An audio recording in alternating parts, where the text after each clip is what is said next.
Hi guys, welcome back to my kitchen. This is Chef Ajay, and in today's video I'm making a restaurant style chicken biryani. This is such a lovely dish for a family get together, and let me show you how I do it. Start by marinating your chicken. So I'm going to add some yogurt,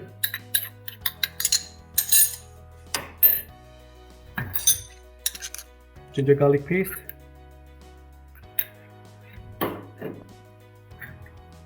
fresh coriander,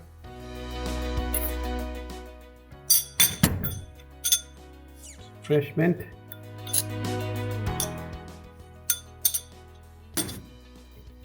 stick of cinnamon, some cloves, green cardamon, and lemon juice. And at the end, some oil or the ghee.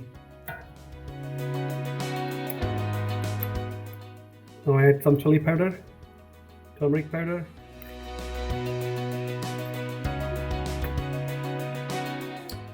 and the Biryani Masala. It is super easy to make your Biryani Masala, and once you have made it, you can keep it in an airtight container for up to 3 months. And to make it, you need green cardamons, cloves, coriander seeds, dried fenugreek leaves, cinnamon sticks, cumin seeds, red chillies dried, mace, star anise, black peppercorns, black cardamons, and rose petals. Gently roast these spices for up to 3 to 4 minutes until you get a nice aroma, and then you blitz it in a blender or mixer, and then you have your biryani masala ready.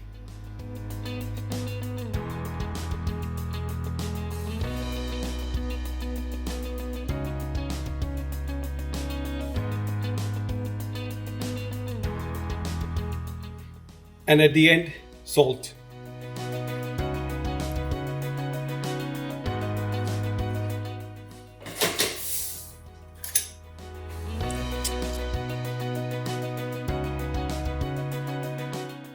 So my chicken preparation is done, and now I will start cooking.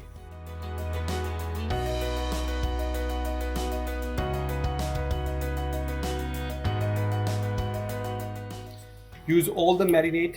So we'll cook this chicken until it's nearly done, and it's going to take somewhere between 20 to 25 minutes. And make sure that you cook it over a gentle flame. We have a yogurt in it. If you cook it on a high flame, it's going to split. So make sure that your flame is gentle and it's low all the time. Do not add any water at this stage because you don't need it, because the chicken will release some water of its own, and you want the chicken to be cooked in its own juices. At this stage, add some brown onions and kewra water, or you can also use rose water if you don't have it.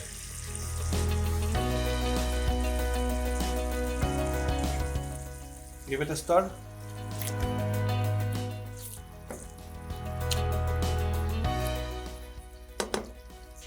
And cover it.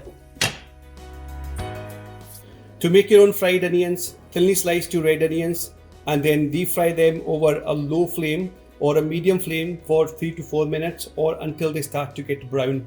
Do not cook them through because there's a lot of residual cooking that takes place once you've taken them outside the fryer. You can keep these onions up to 2 to 3 weeks in an airtight container, and top up your biryanis and or curries. And you can always blitz them with a little bit of yogurt and put into your curry, and that will make your curry rich and velvety. Do not worry if you don't have a kewra or rose water, your biryani will just be as good. The kewra adds a nice aroma and a flavor which is very, very distinctive, and it's the main characteristics of biryani. While the chicken is cooking for our biryani sauce, I'm going to boil my rice, and always use the Basmati rice, a long grain rice, because that's important for a biryani. Before I add my rice, I'm going to add some whole spices. So for that, cinnamon, green cardamon,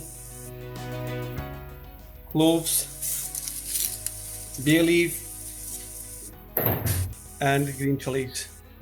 Season your water because you want to season your rice, and this is the only stage where you will season your rice.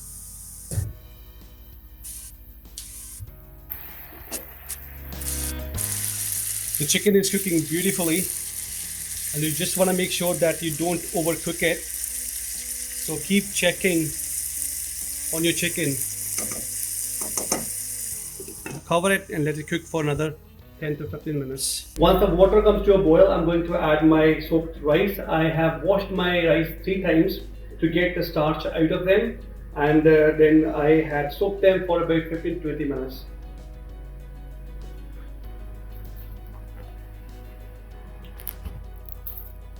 So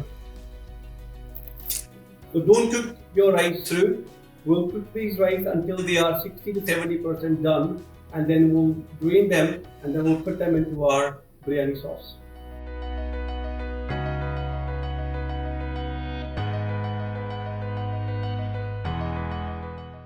You can check the doneness of your rice by pinching it between your fingers. If they break into 2 or 3, it means they are done and ready for biryani.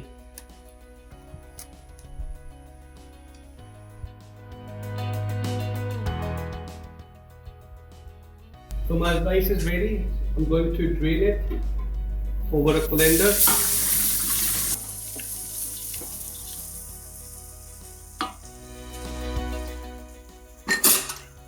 And fluff them so that steam can escape.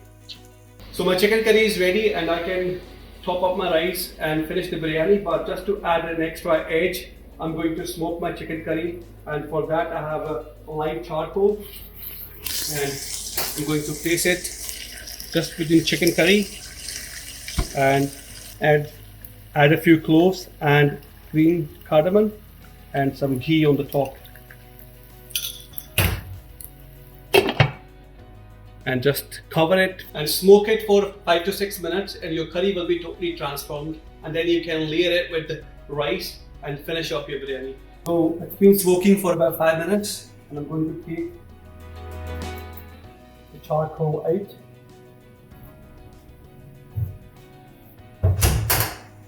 Now I'm going to layer the rice.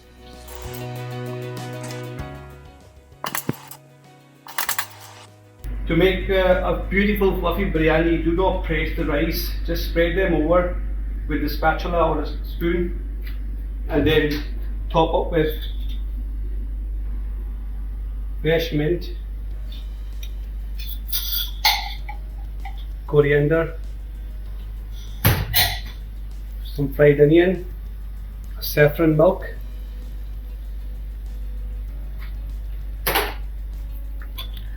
a little bit of ghee,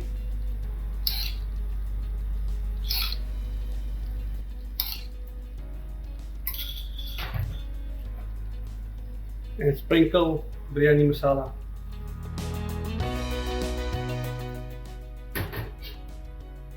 So cover it and let it cook on a slow flame for about 8 to 10 minutes, and then let your biryani rest for 3 to 4 minutes, and your fluffiest biryani will be ready.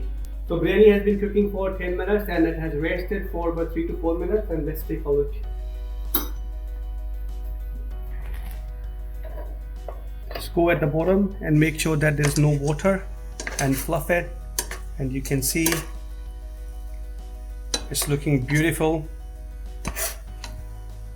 and the grains of rice are good, and smells so heavenly, and it's a time for plating. Right guys, this is my biryani, and I hope you love the recipe. Do cook it in the house, do let me know how you get on. This is such a lovely dish for sharing with the family. See you in my next video.